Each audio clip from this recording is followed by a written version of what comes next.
Hello everyone, আসসালামু আলাইকুম। আশা করি তোমরা সবাই ভালো আছো। আজকের ক্লাসে তোমাদের সকলকে স্বাগতম।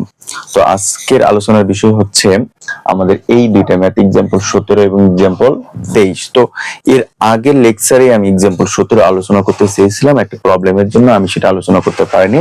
এই জন্য এই লেকচারে তোমাদের জন্য এটা রেখেছি উদাহরণ 17 এই ম্যাথটা, কারণ এই ম্যাথটা খুবই গুরুত্বপূর্ণ তোমাদের জন্য।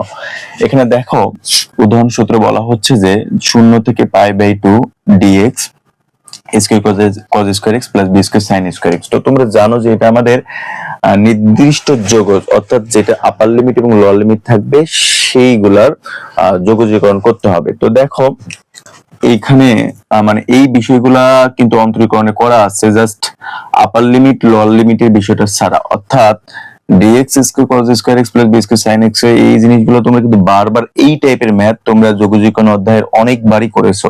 তো সেইগুলো এখানে বারবার করা হবে। জাস্ট এখানে পরবর্তী মূল্য মানে অতিরিক্ত কাজটা হচ্ছে আপার লিমিট লোয়ার লিমিট প্রয়োগ করা। তাহলে সেটা দেখো 0 থেকে π/2 লিখলাম আমরা, এখানে dx, ওকে ফাইন। এখন দেখো এখানে কি হয়, কি কমন নেওয়া যায়, কি কমন নিলে ম্যাথটা আমাদের সহজ হয়, ইজি হয়। তো এখানে যদি আমরা cos স্কয়ার x কমন নেই, ভালো করে দেখেন তো, তাহলে আমাদের এই জায়গায় tan স্কয়ার x হবে। আচ্ছা দেখেন কিভাবে হয়, এখানে থাকে a স্কয়ার প্লাস এখানে থাকে b square sin square x, আর অবশ্যই cos স্কয়ার x হবে, কারণ এইটার এটা কেটে যাবে, থাকবে b square sin square x, আর এখানে a square cos square x যা ছিল মানের কোনো পরিবর্তন হয়নি। শুধু অতিরিক্ত আমার লাভ কি হয়েছে, আমার লাভ হয়েছে যে এখানে আমরা কি পাচ্ছি যে sin square x by cos square x সমান আমরা tan স্কয়ার x লিখতে পারবো। তো যদি লিখতে পারি তাহলে সেটাই আমাদের লাভ এখানে। তো এটাকে আমরা আরেকটু ঠিক করে লিখি, 0 থেকে π/2 dx এখানে থাকুক, আচ্ছা cos স্কয়ার x ও থাকুক, a square plus b square tan square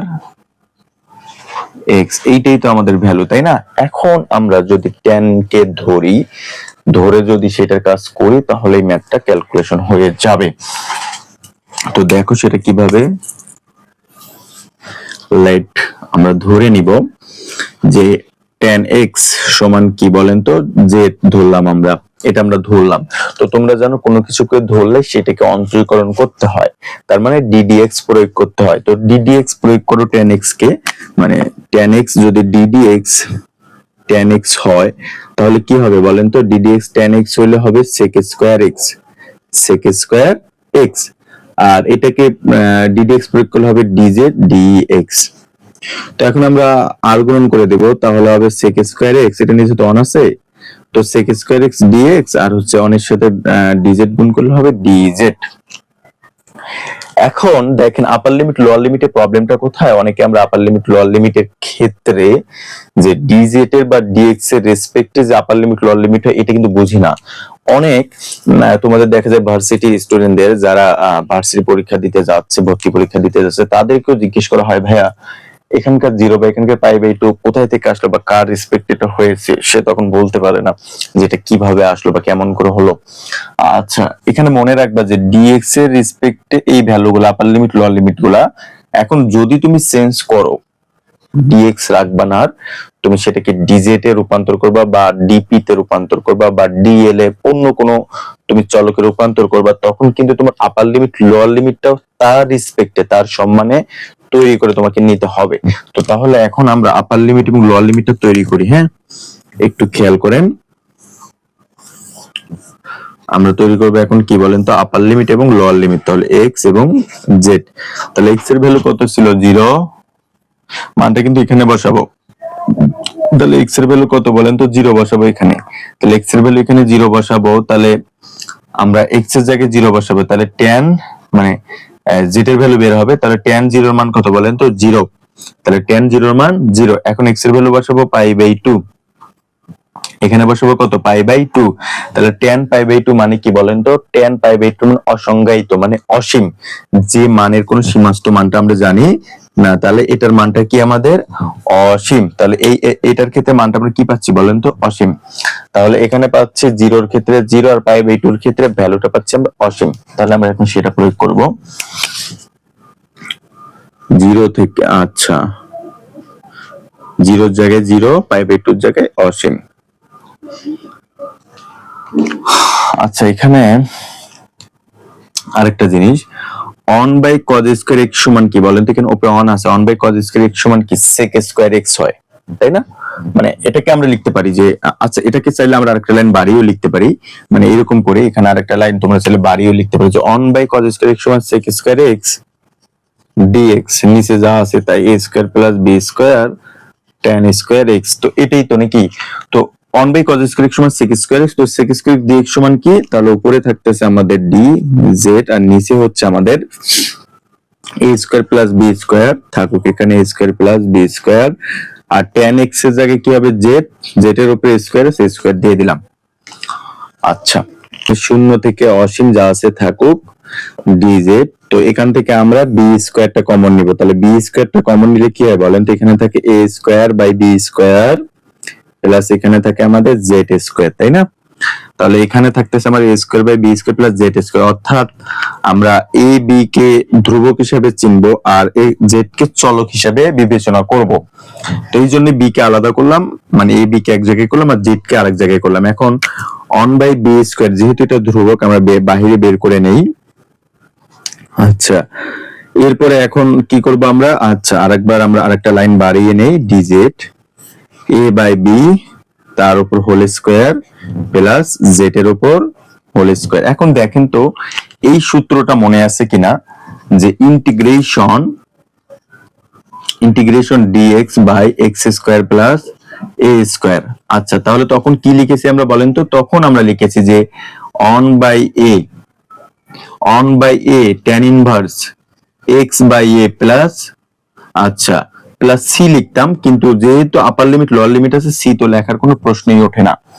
তাহলে যদি এমন থাকে তাহলে আমরা সেটাকে সূত্র আকারে কিভাবে লিখতাম? যে one by a tan inverse x by a plus c, যেহেতু আপার লিমিট লোয়ার লিমিট আছে আমাদের সি লেখার প্রয়োজন নেই। তো আমরা এখন সেই কাজটা করব, দেখেন। তাহলে আমরা এখন কি করব? এখন সূত্র অ্যাপ্লাই করব। তাহলে অন বাই বি স্কয়ার থাকুক। আচ্ছা, এখন আমরা কি করব? এখন আমরা লিখব যে অন বাই এ, তাহলে into one by a, a কত বলেন তো? এ তো হচ্ছে আমাদের এইটা, one by a by b. আচ্ছা, tan ইনভার্স, এখন লিখবো আমরা tan inverse x by a, x কি জেড, জেড বাই এ হচ্ছে a by b plus c. এটা তো লেখার কোনো প্রয়োজন নেই। তো এখন এখানে আমাদের আপার লিমিট এবং লোয়ার লিমিট আমরা বসিয়ে দেব, উপরে হবে অসীম আর এখানে হবে কি জিরো। তো অন বাই বি স্কয়ার, এখানে যদি উল্টিয়ে দেয় তাহলে উপরে যাবে বি, নিচে আসবে এ, এখানে tan ইনভার্স, তো যদি উল্টানো হয় তাহলে হবে জেড বি বাই কি এ, উপরে আপার লিমিট নিচে হচ্ছে লোয়ার লিমিট। জাস্ট সিম্পল কাজ, আমরা উল্টিয়ে দিয়েছি। তো এখন আমরা কাটাকাটি করি, কি হবে বি, তাহলে উপরে থাকতেছে অন, নিচে থাকতেছে এ বি। আচ্ছা, এখন tan ইনভার্স, এখন আমরা আপার লিমিট লোয়ার লিমিট বসাবো, ভালো করে দেখবেন। জেড, জেড এর সাথে আচ্ছা জেড এর ভ্যালুই তো অসীম, তাই না? কারণ বি তো এখানে ধ্রুবক, তাহলে বি লিখলাম গুণন জেড এর ভ্যালু অসীম ডিভাইডেড হচ্ছে এ। আচ্ছা, মাইনাস tan ইনভার্স, আচ্ছা বি থাকুক, জেড এর ভ্যালু কি জিরো ডিভাইডেড এ। আচ্ছা, এটা থাকুক। তাহলে এখন কি হচ্ছে? One by a b tan inverse one, ভালো করে দেখেন এখানে কি, এটা হচ্ছে অসীম। tan ইনভার্স অন এর মান কি? অসীম। বলেন তো tan ইনভার্স মানে 20 সাথে অসীম গুণ করলে অসীম, তার সাথে এ ভাগ করলে অসীমই হয়, মাইনাস এটার ভ্যালু হচ্ছে জিরো।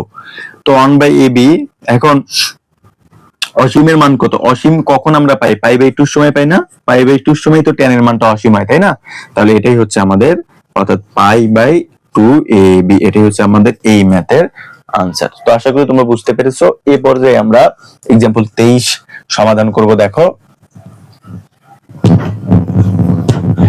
তারপর তোমাদের বুঝতে প্রবলেম হলে অবশ্যই আমাকে নক করবা, ইনশাআল্লাহ আমি তোমাদের বুঝিয়ে দেওয়ার চেষ্টা করব। তো এই পর্যায়ে আমরা एग्जांपल 23 করব। एग्जांपल 23টা দেখো, দেওয়া আছে যে 0 থেকে a √a + x divided a minus x d x, এটাই তো আমাদের দেয়া মান, তাই না?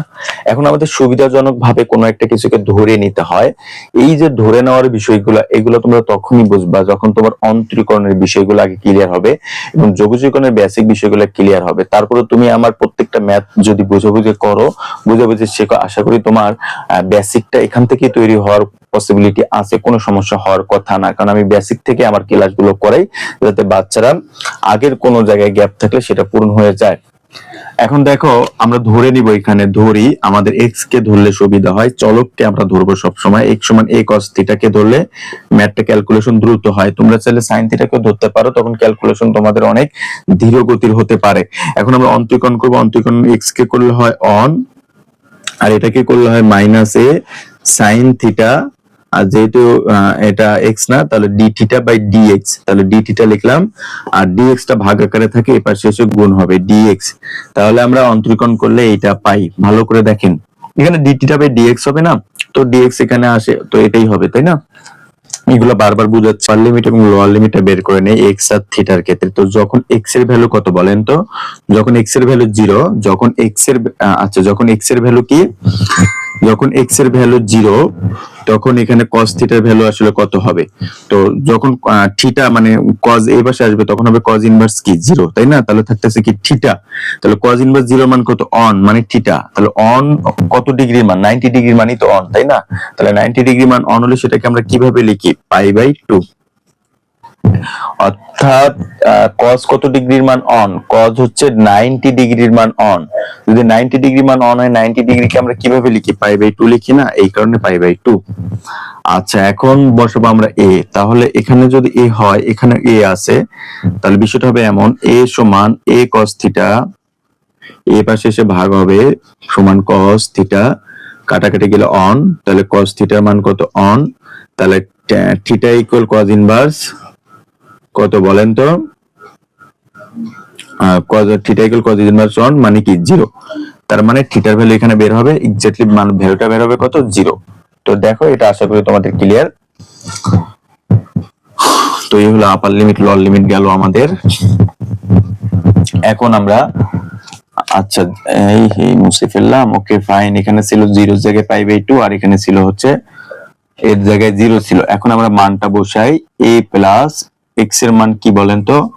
এক্স সমান ধরেছিলাম a cos থিটা, তাহলে আমরা dx সমান পাইছিলাম minus a sin theta d theta. তাহলে a plus a cos theta divided a minus a cos theta dx এর জায়গায় minus a sine theta D theta. তো এই ম্যাথটা দেখবেন, এটাতে শুধু সূত্রের অনেকগুলো সূত্রের প্রয়োগ হয়েছে, একটু কেয়ারফুলি দেখলে আশা করি সমস্যাটা থাকার কথা না।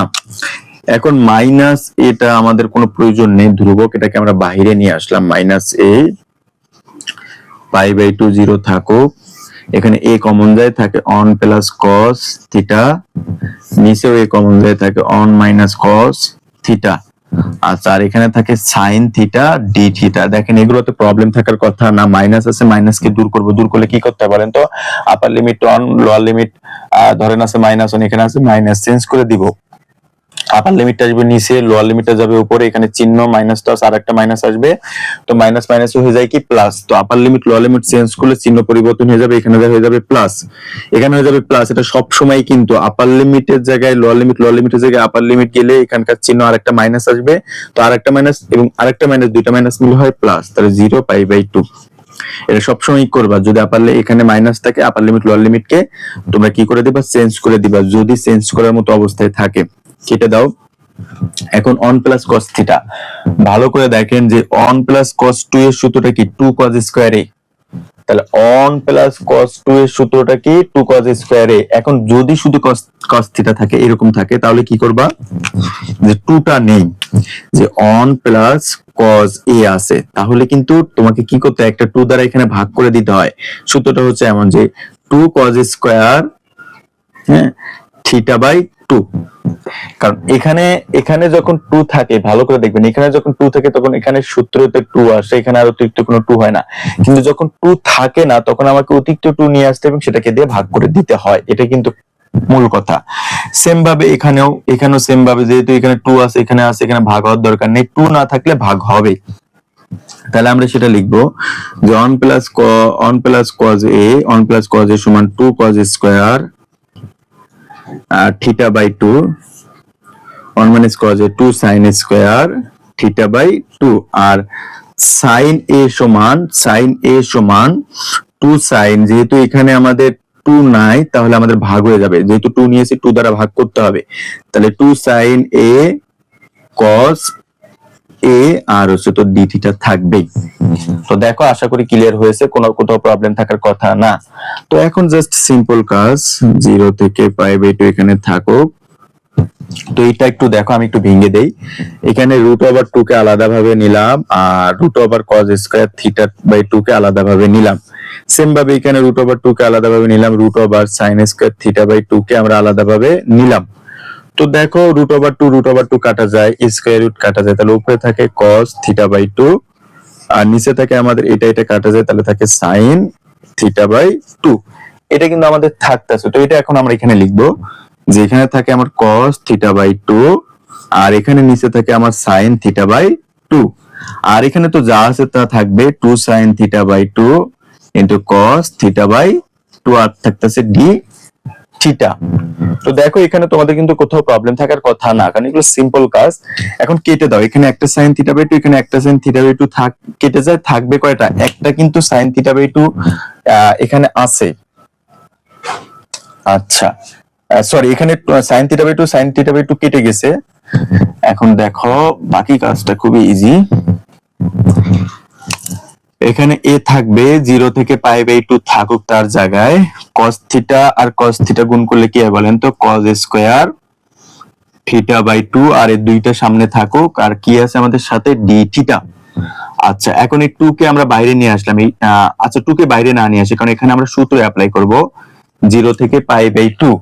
আচ্ছা বলেন তো 2 cos স্কয়ার a সমান কি? 2 cos স্কয়ার a এটা সমান কি? 2 cos স্কয়ার থিটা বাই 2 সমান, এই যে দেখেন লেখা আছে 2 cos স্কয়ার থিটা বাই 2 সমান 1 প্লাস cos a, তাহলে 1 প্লাস cos থিটা, তাই তো? সাথে কি d থিটা। তো এখন আমরা এখানে a এর জায়গায় লিখবো d থিটাকে প্রয়োগ করব। d থিটার সাথে 1 গুণ করলে মানে তোমার কি বলে, যদি আমরা যোগজীকরণ করি তাহলে কি হবে? শুধু থিটা প্লাস এখানে হবে কি sin থিটা, অর্থাৎ cos থিটাকে করলে কি হচ্ছে? আলটিমেটলি sin থিটা হচ্ছে। এখন আমরা প্রয়োগ করে দিব, যেহেতু যোগজীকরণ করা শেষ, এখন আমরা আপার লিমিট লোয়ার লিমিটটা প্রয়োগ করে দিব, তাহলে π/2 আর কি 0, অর্থাৎ যোগজীকরণ on d থিটা মানে থিটা, আর যোগজীকরণ cos থিটা d থিটা মানে sin থিটা, আর আপার লিমিট লোয়ার লিমিট আমরা প্রয়োগ করে দিয়েছি ইতিমধ্যেই। এখন দেখো এখন আমরা আপার লিমিটটা বসাবো, থিটার জায়গায় আপার লিমিট বসাও π/2 প্লাস sin থিটার জায়গায় কি বসাও? π/2 মাইনাস থিটার জায়গায় বসাও 0 প্লাস sin থিটার জায়গায় বসাও কি? sin 0। আচ্ছা তাহলে এখানে কি থাকে? π/2 প্লাস sin π/2, 90 ডিগ্রি মান কত বলেন তো? অন, মাইনাস এটার পুরোটার মানই হচ্ছে 0, তাহলে আমরা এক্স্যাক্টলি ভ্যালুটা পাচ্ছি এখানে পাচ্ছি π/2 প্লাস অন। তো এটাই হচ্ছে আমাদের প্রাপ্ত আনসার। তো দেখো আশা করি তোমরা বুঝতে পেরেছো। এত দ্রুত করার একটাই রিজন হচ্ছে ম্যাথটা সহজ ছিল, তোমাদের যাতে সময়টা নষ্ট না হয়, কারণ এই সময় তোমাদের সময়টা খুবই গুরুত্বপূর্ণ। তো সেটাকে লক্ষ্য রেখে মূলত এই ম্যাথটা যেহেতু একটু ইজি ছিল এই জন্য তাড়াতাড়ি করা। তারপরও কোথাও প্রবলেম হলে আমাকে অবশ্যই নক করবা, এজ এ ভাইয়া হিসেবে, টিচার হিসেবে আমি অলওয়েজ তোমার মেন্টর হিসেবে তোমার পাশে থাকবো ইনশাল্লাহ। আর অবশ্যই তোমরা এই ভিডিওগুলো তোমার ফ্রেন্ড সার্কেলের সাথে শেয়ার করবে, যাতে তারাও পড়াশোনায় উপকৃত হয়। এবং আমার পেইড কোর্স চলমান আছে, তোমরা যারা পেইড কোর্সে ভর্তি হতে চাও সেরা প্রস্তুতির জন্য, গোছানো প্রস্তুতির জন্য, তারা চাইলে দ্রুত ভর্তি হতে